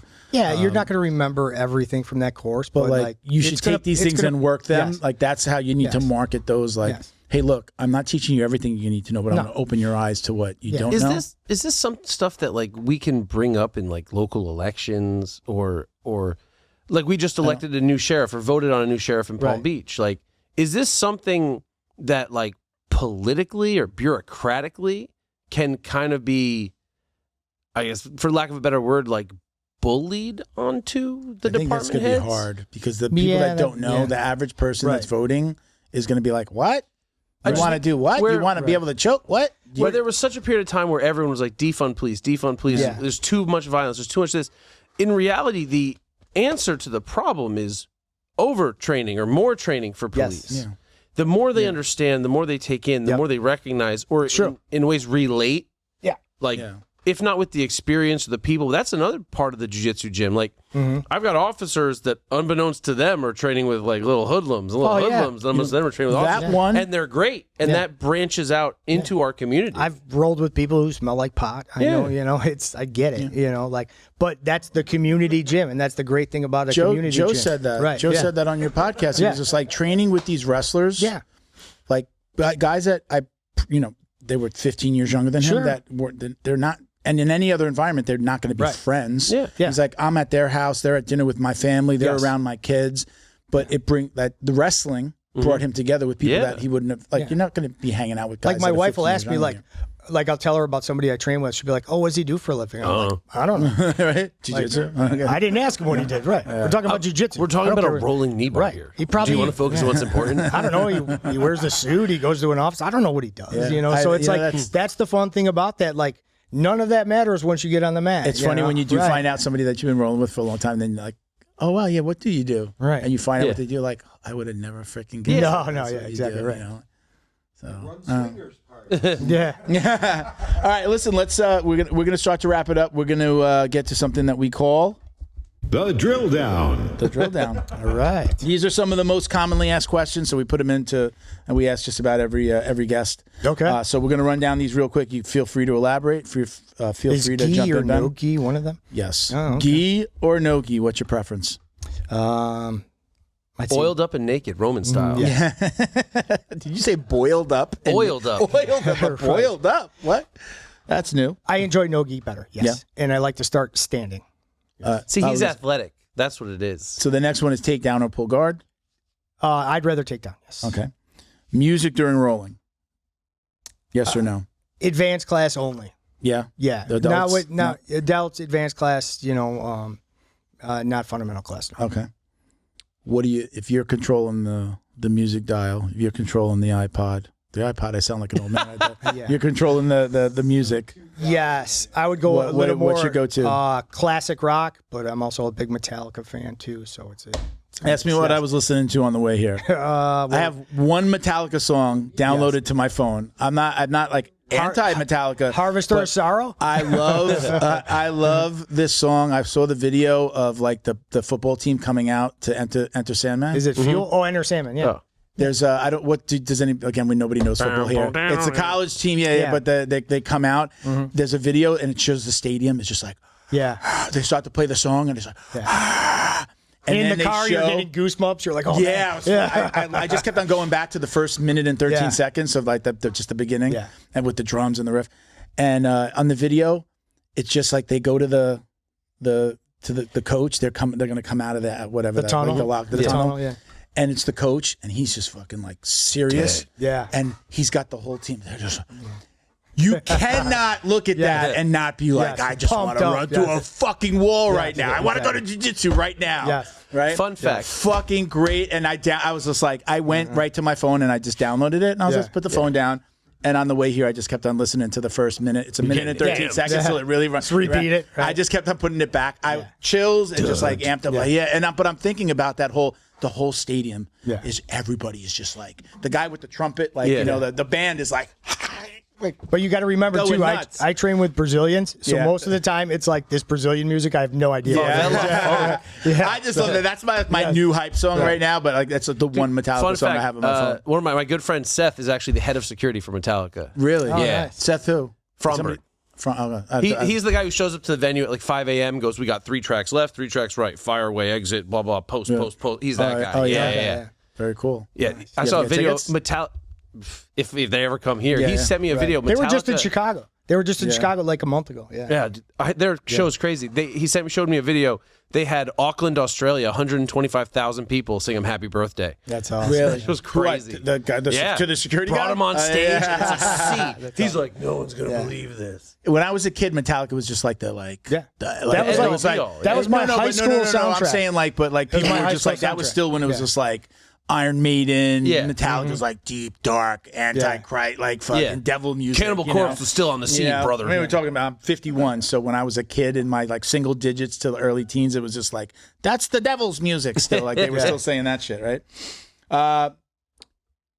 I still have this question from last week. It's funny. I edited this for Jason. What's the most annoying excuse cops use for why they don't train jiu-jitsu?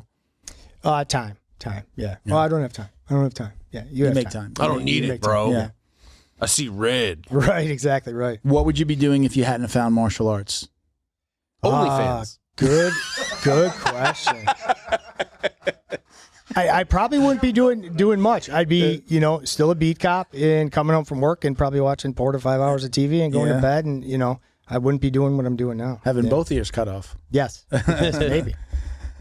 Do you watch like a lot of instructionals and stuff like that online? Are you like Yes. Is it mostly the like most of it's law enforcement? Because Jay has curriculum out that I have access to, so I watch a lot of Jay Wadsworth stuff because that's stuff I show a lot. I'm on BJJ Fanatics. I'll float around, and there's a ton of stuff on YouTube. I love watching like the B Team guys and other crazy stuff, and that I can never do in my life, but I like to watch it. Yeah. What do you think? You say in the B Team? I still have this question here. Because I'm still interested in people's reaction to the CJI versus ADCC. Oh, yeah. Did you watch? I watched some of it, and I thought it was great. And, I never really had anything against the ADCC. I see the beef, though. Yeah. But, CJI was entertaining. And the rule set's a little different. And I love the pads on the side. So it was cool to watch. I give him that. Absolutely. So, did Mo has resigned from ADCC? Wow. Yeah. Yes, that was just like this week. I think that, a couple weeks ago. Yeah. I think, I think that, but behind the scenes, they say they let him say he resigned, but they were like, ADCC is firing him. I mean, I've heard that he resigned, but he's just enough. Yeah. Over there. Yeah. Yeah. Okay. He's just not going to be in the forefront of stuff. But then I've also heard, hey, he's out. Yeah. So who knows? But I think, jiu-jitsu is going to keep evolving. It's going to keep evolving. And I don't see anything wrong with the old school, Are you friends with Carlos Diaz? Did you tell me, he was my manager. Because is he still in the loop over there? Yeah, he runs like ADCC ref training for I think all of America. Yeah. Oh, wow. Well, I'm sorry, you started to say something. No, I mean I think that jiu-jitsu is evolving and it's going to continue to evolve. But the nice thing is like me, once I got to brown belt level, I kind of went backwards. I'm like I'm just going to focus on fundamentals and police jiu-jitsu. I'm just going to go the back, just work on the basics and get really good at the basics. Because that's kind of where my age is at and where I'm at. Yeah. And I'm okay with that, and that's my game, and then I'm okay with it. Yeah, I'm not trying to learn barimbolos. And Dude, it's fun. You should try it. Yeah. Spine be damned.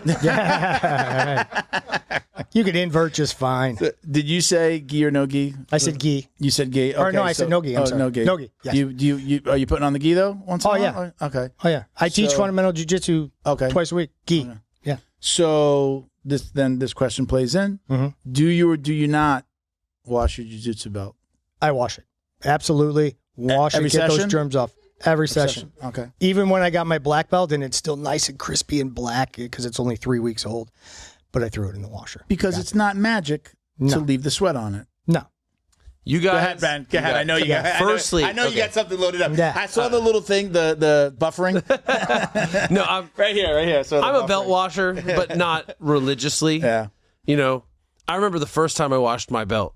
My coach was like, "Did you cry?" No, I was fine with it. But when I went back, I was sitting there. I was like, "Does it wash?" Right. Do I suck now? Yeah, dude. My first day back, I was a blue belt at the time. I washed my blue belt. Like, probably got ketchup on it in the car, you know, normal 21-year-old crap. And I went back and I was like, got hammered. Just got smashed. I was a blue belt so long, my blue belt was like almost white again. They were like, what color is that? I'm like, I don't know. It's almost back to white. Like I was a blue belt so long. I've washed my black belt once. I've had it since December. I guess we're going on a year. I've washed it once. Yeah. Only because I've said this is like the last belt I'm probably going to get. I'm probably not seeing another colored belt other than, I might get one. I think my proudest item is my first black belt. I've been a black belt 9.5 years now. Oh, that's awesome. My first black belt, like, it tied it's so worn. Yeah. And it tied so Do you still wear that? No. Or is it just a way? My 40th birthday, my wife went way over what I would spend on a gi. She got me like a beautiful origin, a gold, and then like a custom like embroidered belt. Yeah. So like I took a long time before washing that. Yeah. Man. I spray it. Neutral zone. I still have it's really going. As long as you're cleaning it. Another thing you guys can buy if you don't wash your belt, you can buy a UV lamp. Yeah. Like I've had a UV lamp that people plugged say in like, I put it out in the sun. I mean, yes, but you gotta leave it out there for hours. I just had a UV lamp that stayed in my storage room, and it would disinfect I a use lot. Lysol. Yeah, you could spray with Lysol. Lysol. I use the Neutral Zone Clean has a spray. I hang it up in the shower, put it on the shower rod, I spray it. I leave it there overnight. It dries up. I put it. You're not gonna lose your because I don't want it to be like I didn't want it to completely fray. You know how bodybuilders have smelling salts? Black belts just smell their belt. Yeah.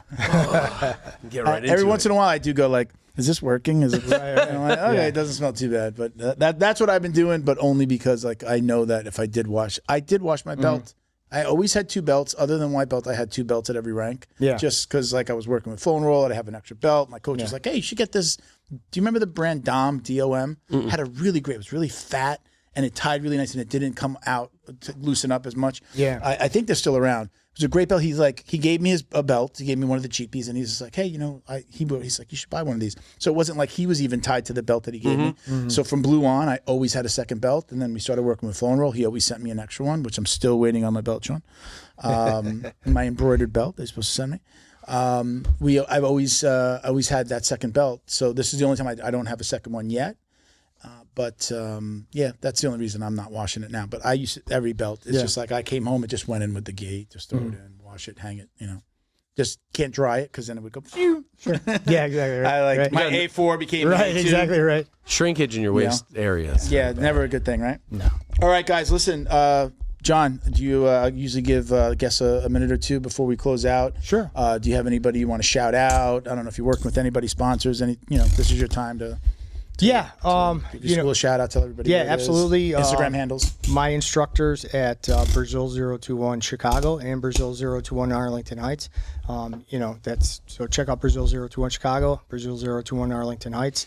My instructors that taught me everything I know, which are Andre Terencio and Hanette Stack. I'm a little biased, but I think they're two of the best in the world, which they really are. They're great instructors. From Rio de Janeiro, came up here with nothing, started their gyms, and they're just two fantastic people. Got a huge kids program, a lot of families in our gym, and I'm really proud to train there and train with them, and I think they're doing great things, and I want to be kind of on that positive end of jiu-jitsu, and I've seen people come in the door, and I've seen it change their lives, just like it's changed mine. That's why I'm here today.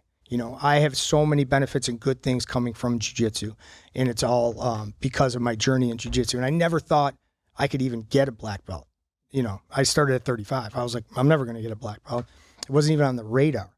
But here I am on a podcast. We're talking about jiu-jitsu. So I love this stuff, and it's been so great. The journey's been so good. So go to @manofthelaw on Instagram. I also have a TikTok, basically just mirrors my Instagram, and then the YouTube channel. You can check out some of my podcasts. I talk to law enforcement officers and other people in the jiu-jitsu fitness industry, and just kind of everything that goes along with, police and law enforcement and jiu-jitsu. And also for, the law enforcement training, big shout out to EFC Combatives, some of the best training I've had. Jay Wadsworth, thank you very much. So I keep on saying it wrong too. Yes. EF Combatives. Yes. Everybody says EFC Combatives. Yeah, it's really EF Combatives. I caught myself. I was like, I was going to send him a note. Like, sorry, it's really I said your EF name wrong. Combatives. So it's EFC or EF Combatives. Yeah, so go to EF Combatives. And also, somebody that I've learned a ton with, had the opportunity to train with. I actually went to Vegas on my honeymoon and trained jiu-jitsu, and my wife approved it. So that's a good one. That's not on my honeymoon. It was that's my a good woman. If anybody's listening to this, that's on my anniversary. On my anniversary, I'm sorry. It was our 13-year anniversary, so she let me train out there. Still counts. So thank you, Chad Lyman, C4PJJ. I learned a ton from him. He came out to Chicago. We did a seminar. So two of kind of my, people that I really look up to and emulate in the law enforcement community. If you're a police officer anywhere in the country and you're looking for police jiu-jitsu, good jiu-jitsu, look up Jay Wadsworth, Effective Fitness Combatives, and look up Chad Lyman, yeah. C4PJJ. And two you of can the check out best Jay in the on, business. If Two you of the best in the business. If you search Jiu-Jitsu Dummies and Yes. Jay Wadsworth, we've had him on twice now. We Yeah. had him on. Did we? First time was... Unlock the power of your online presence with Black Belt Digital Marketing. Their reputation management program ensures your Google business profile is seen by more potential customers. Black Belt Digital Marketing is your full-service digital marketing agency specializing in local SEO and reputation management. Boost your business today. Visit bbdigitalmarketing.com. Your success is their priority. Special thank you to the crew over at Flow and Roll for all their support. Flow and Roll is renowned for their incredible no-gi rash guards, shorts, and leggings. Flow and Roll has quickly become the premier custom apparel provider for academies big and small throughout the United States. Reach out today to discuss your custom order and ask about their incredible pre-order program. You can send an email to flowandroll@gmail.com or visit their Instagram at flow_n_roll and shoot them a direct message. And yes, they can create an awesome custom gi for your academy as well. Visit flowandroll.com to check out their awesome designs, and remember, you'll get 20% off your purchase of t-shirts, rash guards, or gis with code JJD. He came down for both of them. Yeah, here too, right? Yeah, he came down for both of them. Yeah. All right, so let me just a couple of shout outs here. So let me shout out Mike and Sheena Bidwell. I'm going to their jiu-jitsu retreat in Costa Rica in a couple of weeks. This is the book they wrote, BJJ After 40. So it's the Master's Edition. It's a survival guide for people over 40. Very cool. I am rereading this before I go down. I actually did. This is my little blurb on the back. Oh, nice. Hey, look at me, right? Look, I'm so fucking cool now, right? But I'm going, check them out. You can get this on Amazon. Very cool. And for the people that are going down to the retreat, can't wait to see you guys. Check out BioPro at bioproteintech.com. Get $30 off with code JJD on their regularly priced kits. That's over John's shoulder over there. Can we get a shot of that real quick, Christian, right? So we got the boxes over there. So you got that's the nighttime on top, and then we got the one that you take in the morning. You take a little vial every day, put it under your tongue. It's kind of like an alternative to HGH. And BJJ Box, they're back as well. Check them out at the bjjbox.com. You get 20% off your first order with code JJD20. And I think that's it, right? Did we hit everything? Thank you for coming out, Bo. Check out my OnlyFans. Yeah. Just search Ben Stark, and you'll see my OnlyFans. Check us out at Jiu-Jitsu Dummies for all the ways to watch, listen, support. My personal IG is Uncle Milty BJJ. I answer both. I'm on both of those channels. Thank you for watching and listening, everybody. Peace, love, Jiu-Jitsu. Whoosh.